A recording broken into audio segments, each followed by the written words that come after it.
This is the Rich Loaf Hotel or Inn sa Santo Rosario, Santo Tomas, Baguio City.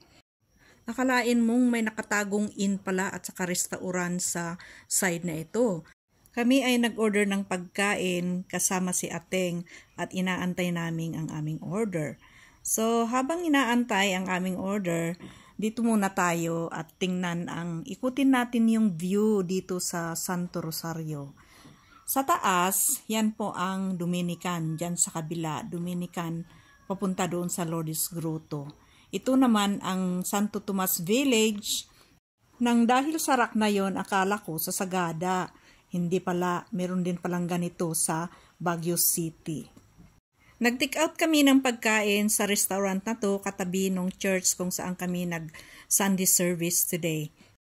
May isang grupo dito na nag-long table sila.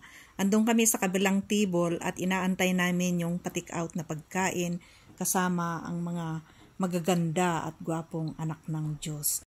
Siya si Pastora Glo, ang aming pastora. Sa likod ng bahay niya mismo, matatanaw ang Santo Tomas, Santo Rosario Village. So, dito yung baba nila. And then, pag tumingin ka sa taas, yan po ay ang Dominican. Paakyat doon. So, halos magkatabi yung bahay nila sa inn na ito.